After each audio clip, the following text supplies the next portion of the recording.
Hello class, and welcome back to Marketing Strategies. This week I will expand upon last week's lecture by talking about factors you should consider when creating advertising materials and the effects they can have on your product sales. Lesson 1. Limit your advertising to the geographic area of your target market. Though you may have a product that people want in a large area, the distance that customers are willing to travel is a significant factor in their choice of where to purchase that product. Take this example. If you're really hungry and decide you want a burrito, would you choose the restaurant that is a block from your apartment, or the one that is just as good, or even slightly better, across town? Of course, you'd pick the closer restaurant. Next, there's the method of communication to your target market. How do you decide among radio ads, TV commercials, flyers, or even word of mouth? While we often think of the visual presentation of ads, there's much more to advertising than the look. Studies show that consumers are much more likely to remember advertising slogans if there's also a sound plate. Did you know that your sense of smell is closely linked with memory? Think about Mandy's candy store up the road. Every time you walk past it, you can just smell the chocolate, right? I bet you can almost smell it now. Just mentioning the name brings about the smell memory and, in turn, a chocolate craving. What better way to sell chocolate bars? Obviously, sometimes appealing to the senses isn't the most practical way to advertise.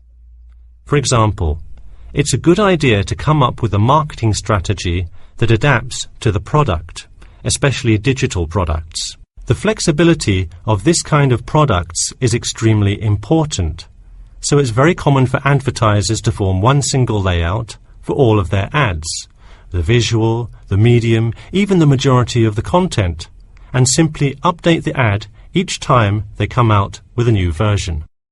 Remember, advertising is all about stirring up the right feeling in your potential customers, whether by stimulating the senses, appealing to the intellect, and so on.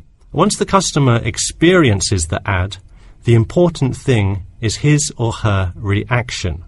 Someone could love the ad you made, but unless he or she considers buying the product, you've failed to get the reaction you were looking for.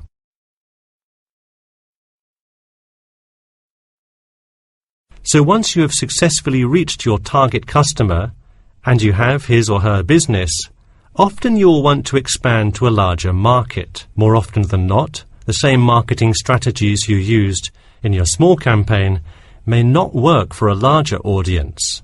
The larger you scale your product, the more factors you must consider. For instance, Apple operates worldwide, so they must tailor their advertising for each market they enter. Often you'll see Apple ads on international flights that appear not only in English, which is the lingua franca of most regions, but also in the native languages of the majority of passengers. I travelled to Russia last week, and it was really interesting to see the same Nike ad that I've seen 100 times, except this time it was in Russian. Okay, going back to the medium of the advertisement, even after choosing to create print ads instead of radio announcements, television commercials, etc., there is more to consider. If you print your ad in a newspaper, it will be read by a far different audience than if you print your ad in a popular magazine. Would you put an ad for the new Justin Bieber album in a newspaper? Probably not, because that product is most suitable for youths. Let's face it, do you know anyone under the age of 25 that buys a newspaper? No. Now let's try a few strategy exercises. Imagine you're a company that is aiming to improve the environment by making products that reduce human waste. How would you advertise your product? Clearly it would send the wrong message if you put up flyers or other materials that cause lots of waste paper. Consider instead putting commercials on the Health Channel or buying ad space on websites like UNESCO. Or here's another example. What is one great place to advertise suntan lotion? How about a swimming pool? It has the exact group of people that need the product. All right, one last thing. Let's say you're filming a commercial for a water filter pitcher. What would be good scenery to use for the background? Think about somewhere calm and relaxing with clean, fresh water. Can't you see how much more effective a commercial with the beautiful scenery and flowing rivers of a national park would be than, say, water dripping from a tap? So to wrap things up today, think about the geography of your target market, the type of marketing material you should use, and the most effective way to appeal to the customer in order to make a successful ad campaign. That is all I have for you today. Make sure to read through Chapter 8 for Monday if you have not done so already. Okay, now I'd be happy to answer any questions you may have.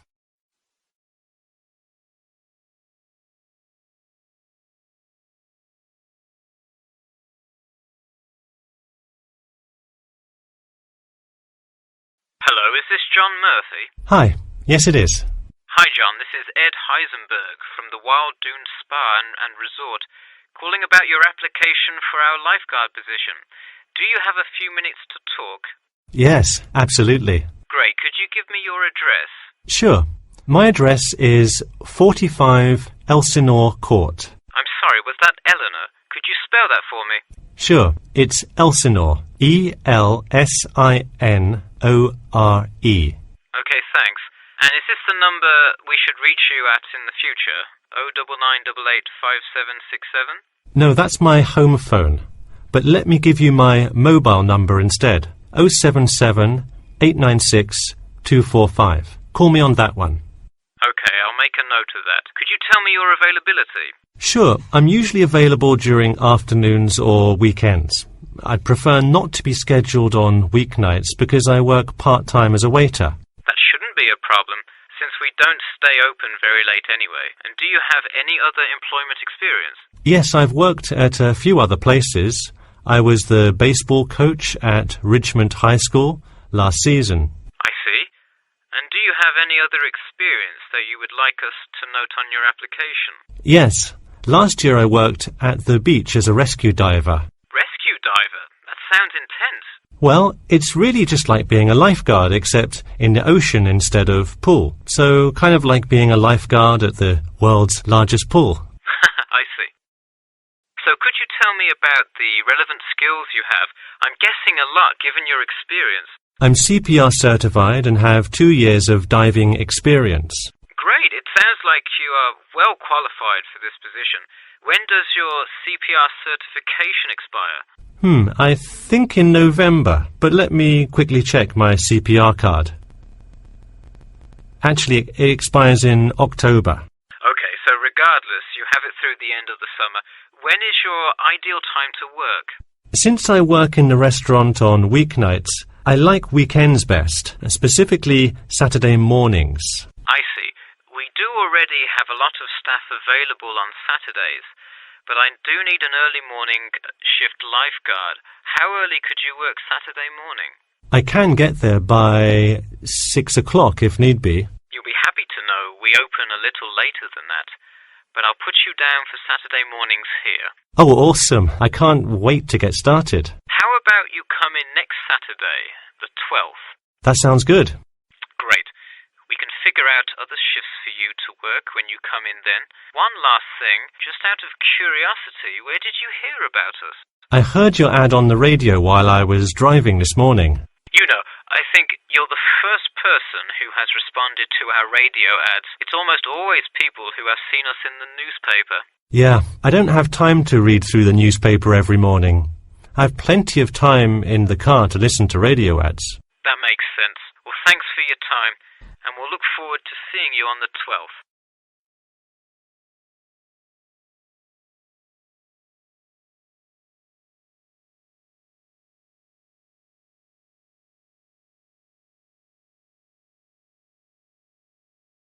Good evening. I'm Geoffrey Miller from the University of Nottingham Student Union, and in this week's free class, Carlos Garcia is going to tell us about safety around campus. Over to you, Carlos. Thank you, Jeffrey, and thank you all for your attendance today. Also, I'd like to thank the Student Union here at the university for organising this lecture. Well, I've been serving and protecting the city of Nottingham for over 20 years now as a member of the police department. Does anyone know what type of crime is the most prevalent on campus? I heard someone say drugs and alcohol. That actually isn't too much of an issue. Violence? Nope. Actually, the biggest thing we worry about here is theft. The nature of crime on Nottingham's campus is quite different from that of the surrounding areas.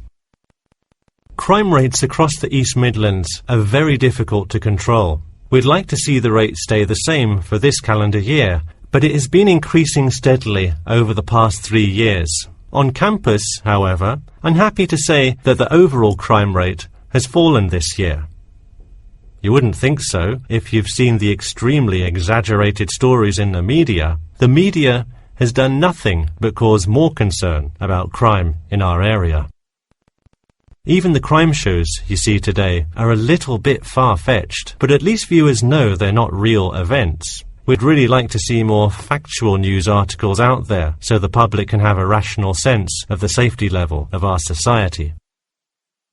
Okay, let's move on to what to do when you see a crime. Do not get involved if at all possible, and do not draw too much attention to yourself by running away in a conspicuous manner. Though most likely, and hopefully, you will not have to experience this situation, if you are being mugged, please do not try to resist. Instead, be compliant and seek help after the incident.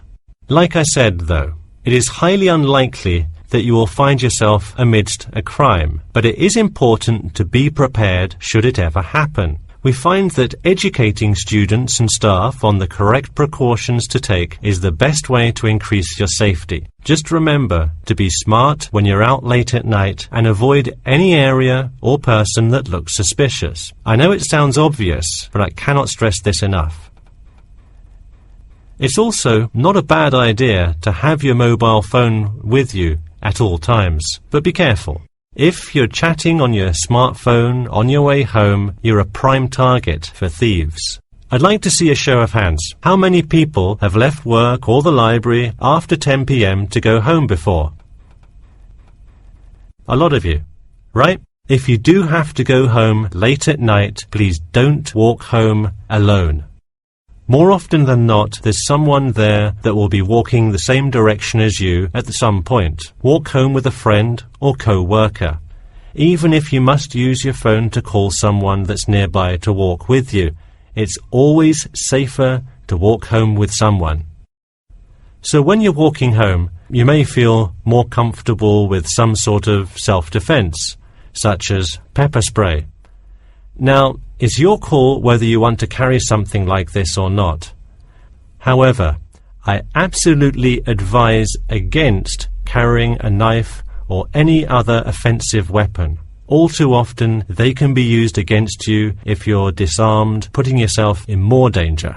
For all those interested, the Recreation Centre offers a free self-defense class to all students every Thursday evening. While obviously an introductory self-defense class may not equip you to fight off villains like a regular superhero, it does come in handy sometimes. After taking a self-defense class, you'll surely be more aware of possible dangers and how to deal with them. So hopefully now you have a more complete understanding of the nature of crimes committed on your campus and how to avoid being a victim. I know most students at the University of Nottingham are not the criminal types, but remember that there is no barrier like a wall or something keeping non-students out. There's no army force securing the borders, and I doubt anyone wants it that way. The campus is generally a safe place, but it's not immune to small crimes once in a while. All right, that's all I have to say for today. Stay safe.